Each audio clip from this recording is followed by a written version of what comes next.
Next question, real talk. May mga na-feature ka ba na nahirapan ka? Pwede mo bang ikwento sa amin? And then, nawawala yung creativity namin ng mga content creators. Okay. Kung ba, Malaki hard na. sell na Oo. siya. Uulit ka pa ba? Hindi na. Pumapasok ako, pamasahe lang yung baon. And then, nagbabaon lang ako ng food.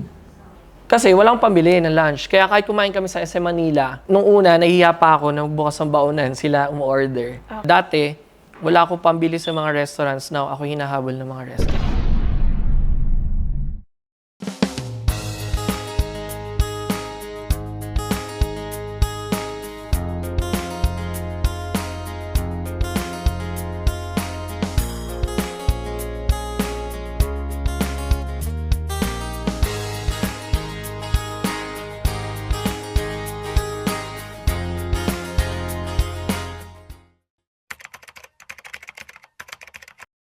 Magandang araw, magandang hapon, magandang gabi mga Marites at mga Tolits. Andito tayo ngayon sa pinakabagong episode ng Real Talk with Porsche.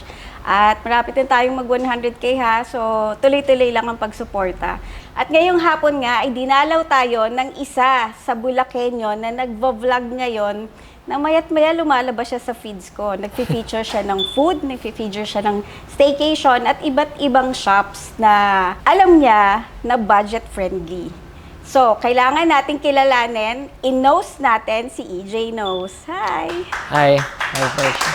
So, ayan, hello guys. Good afternoon, Miss Portia. Thank you so much for inviting me here for this interview. So, kung ano man yung itanong mo, so wala akong idea talaga.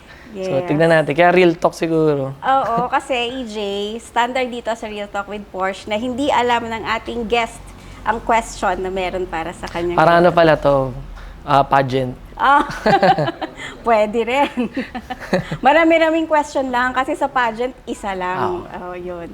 So, ready ka na ba? Yes, sure. Of course. So, gusto ko munang alamin, si EJ ay tubong Bulacan? Yes, Okay. definitely. So, nandito ang iyong mga parents din, born and raised in Bulacan. And yes, dito mismo sa Santa Maria. Bulacan. Santa Maria, Bulacan. So, kalain mo, pinapanood ko lang siya, pero kababayan ko pala siya dito sa Santa Maria, Bulacan. Napaka-small world talaga. So, yan na nga. First question, real talk. Sino si EJ Knows kapag hindi nagba-vlog? Maraming muka. So, una is, I'm working as an engineer. So, I graduated Bachelor of Science in Electronics Engineering way back in year 2017. Nag-graduate ako sa Adamson University.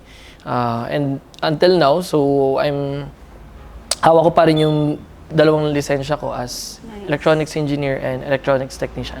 Also, I'm a musician. So, bakit ako nakapag-aral sa Adamson ng mahal ang tuition?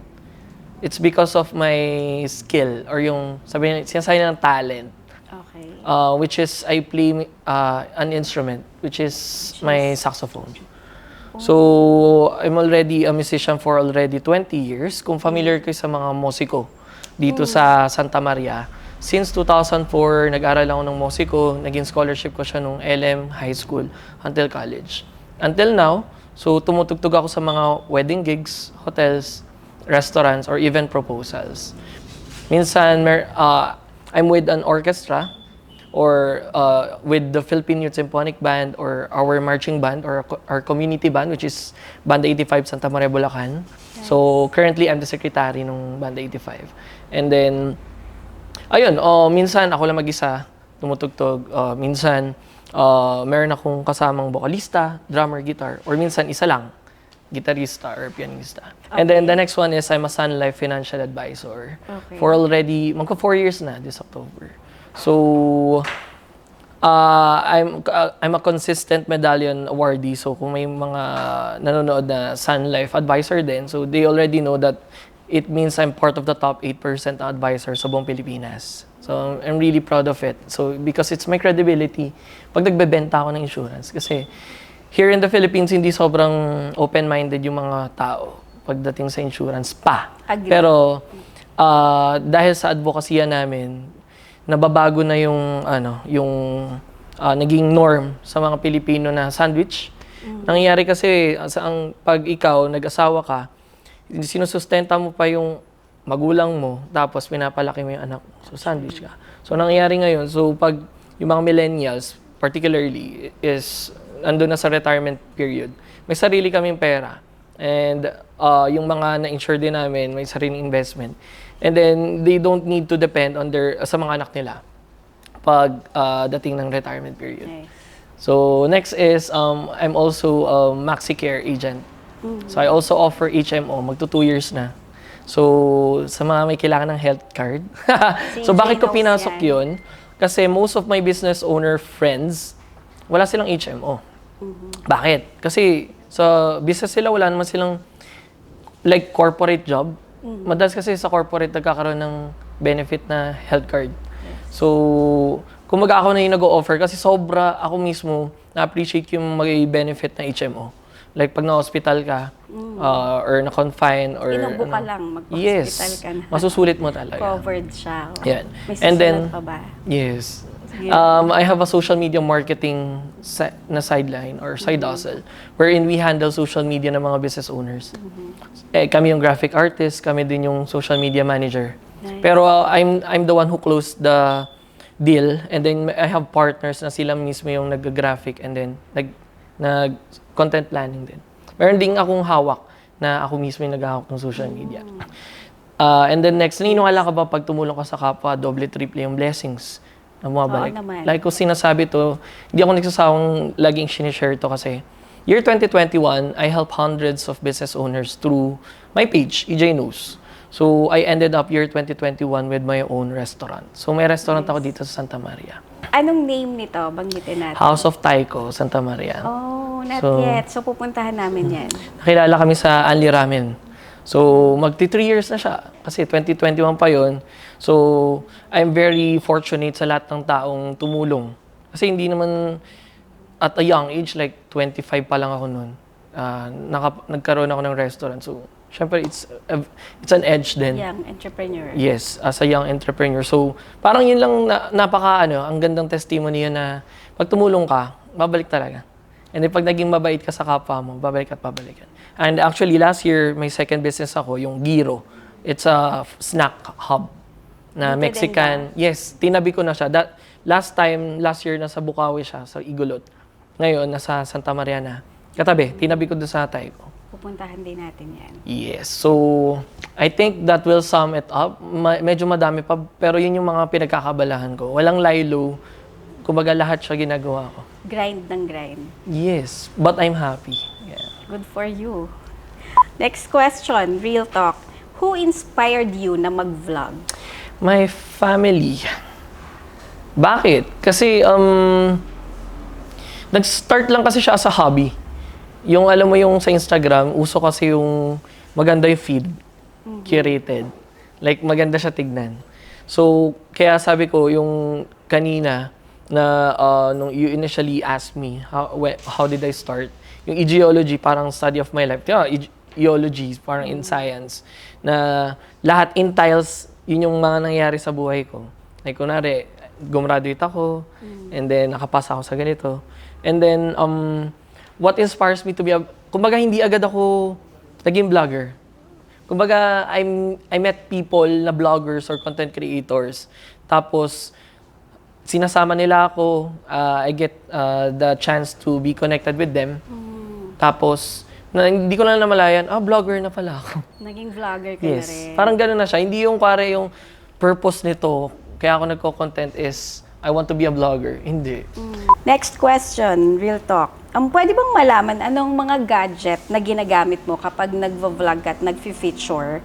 At ano yung pang-edit mo para naman may idea Sure. din sila?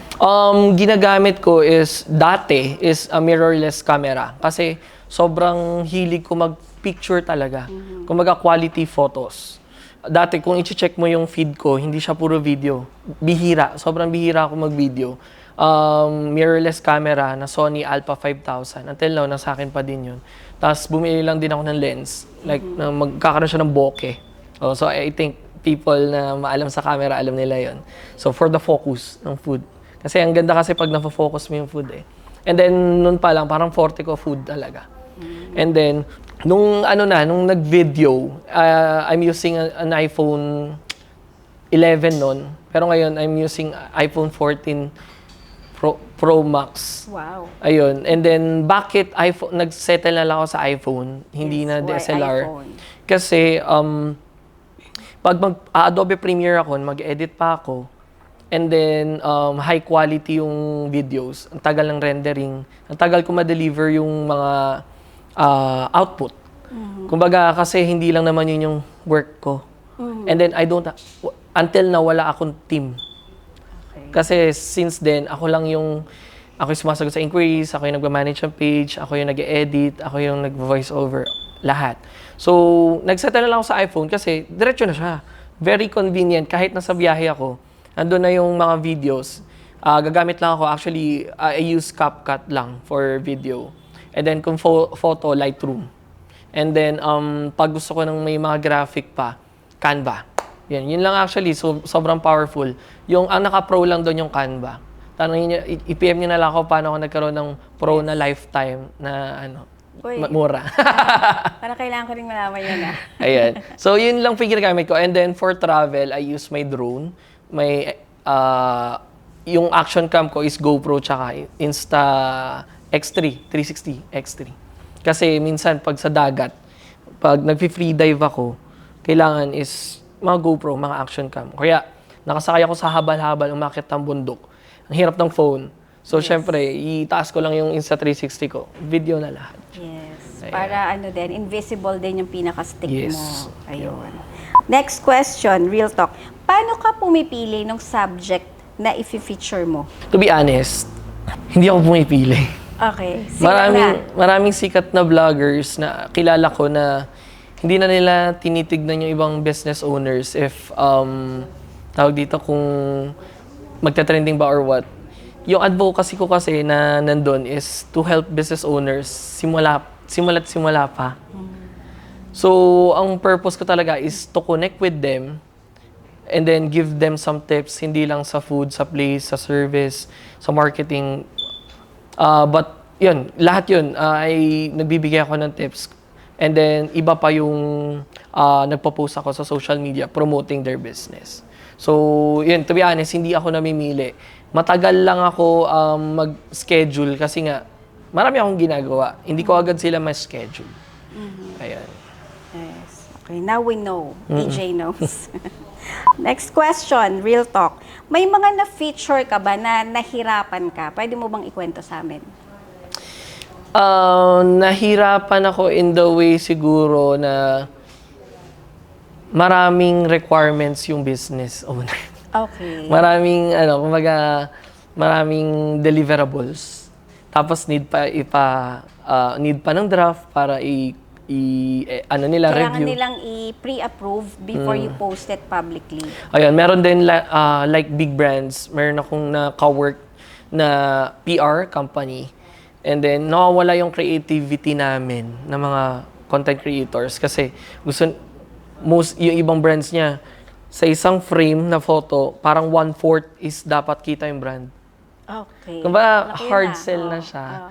Kumbaga, hindi na yung daily work na isisingit mo lang na yun yung ginagamit mo. Oo. Nawawala ni creativity namin. Actually, hindi naman ako ninira, pero most siguro mga batch namin and all, wala na dun sa hindi na tumanggap Hindi nyo na identity yung content na Yes. yun. Oo. Para na kaming sari-sari store pag check mo yung Instagram feed. Okay. Pero okay naman. Natapos naman tong project na to. Yeah, lang siya, parang one time lang siya na may deliverable. Parang ilan project siya na hanggang sa wait lang, parang iba na to. Hindi na Parang hindi na yun EJ knows. parang ganun. Uulit ka pa ba? Hindi na. Talaga? Yeah. Mas masaya pa rin Pero na may budget yun, di ba? pero mas masaya pa rin na masaya ka doon sa ginagawa mo kaysa doon sa nililimitahan ka. Agree. Next question, real talk. Ano ang maipapayo mo sa mga gustong gayahin ka na mag-vlog? Lalo na yung mga nag-uumpisa or nag-iisip pa lang, anong masasabi mo sa kanila? First is know your niche siguro. Pare kung motovlogger ka, ayun, so be consistent with your content na about about your rides, yung ginagamit mong gears or motor.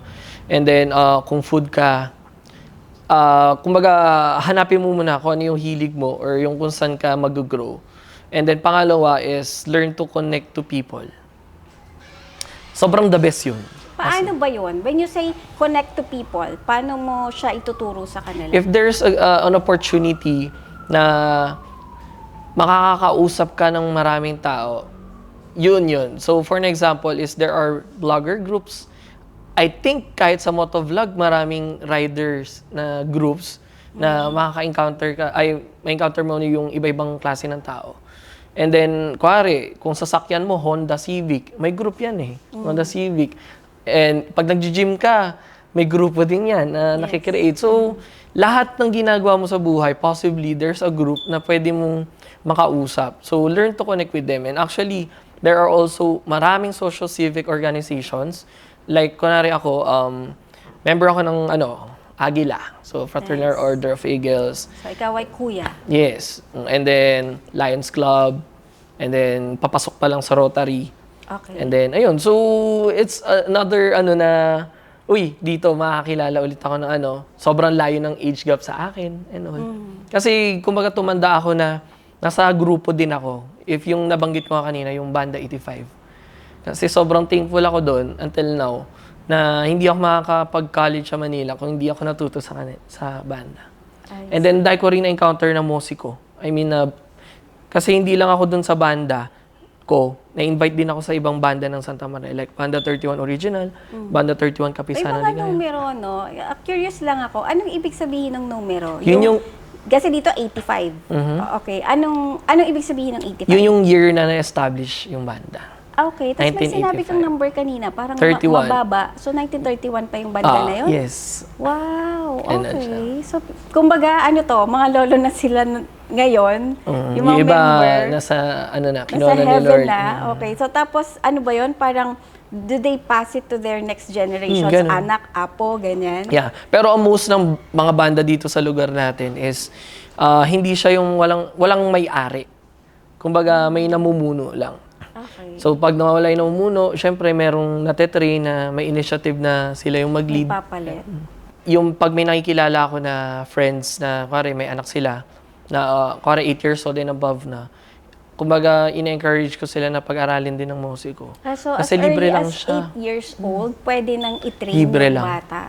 Okay. Lahat kami nagbibigay ng music summer class for free. Ang investment lang ng magulang doon is yung instrumento. Next question, real talk. Kanina naitanong ko, ano yung pinakamahirap na na-feature mo or nahirapan ka something? Pero ano din ba yung nag-enjoy ka, ang saya nitong na-feature mo na hindi mo naramdaman na nag-feature ka pala? Lahat nung travel, biyahe, with the one na yung events ng NLEX, which is Lakbay Norte. Kumbaga, sobrang baby kami doon na meron kaming specific na province, for an example, Bataan. Okay. Iikot kami doon, may itinerary kami na bubisita kami sa mga tourist spots, restaurants, coffee shops, landmarks. Tapos kasama mo yung co-vloggers mo. And then, ayun, you meet yung mga owners nun, you meet the other people din. Tapos ang saya lang kasi may road trip yon and all. Okay. Dahil mo rin natututunan sa mga ka-vloggers mo. Actually, lahat ng mga ganong klaseng trips na nagkaroon ako, like one with To Go, nung nag-invite si To Go ng To Go Kada na 100 vloggers in one ship. So, yun, nakakatuwa din yun na nasa barko kami for 3 days, punta kami ng Iloilo. Ang dami ko na-meet, sobra. Ay, so, hindi mo naman malayang nagtatrabaho ka kasi Yes. nag-e-enjoy ka. Sobra. Okay. Nice. Kakaingit naman. Nandito din po ako to go. Ayun. So, next question. So, EJ, kung ikukumpas ko ang aking kamay at mapupunta ka sa isang lugar, sitwasyon, or pangyayari, could be from the past or in the future, ano kaya ito at bakit? Siguro yung mga travel ko. I want to go back sa mga travel ko na nabitin ako. Kasi currently, I'm completing the 82 provinces of the Philippines.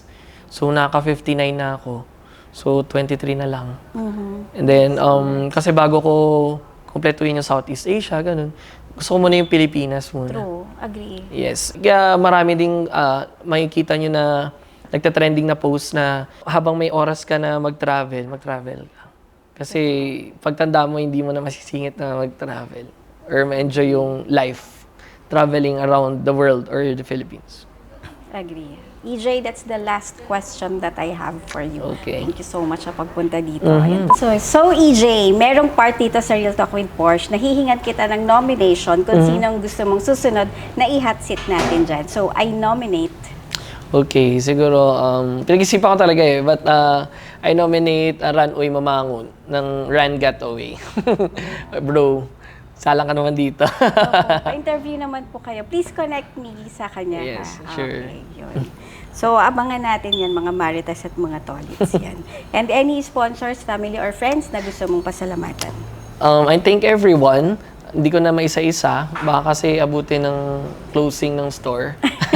But, and then i-promote ko lang din yung House of Taiko, Santa Maria. And then Giro, Santa Maria as well. So, pag pumunta kayo doon, tapos di nyo nagustuhan yung pagkain, babalik ko yung pera. Uy, may ganon. Pwede mo magpunta doon, tapos sabihin ko, hindi ko nagustuhan. Pero nabusog ako. Tignan natin. Yun. So, on Facebook, EJ Knows. So, EJ space KNOWS. Alam ko.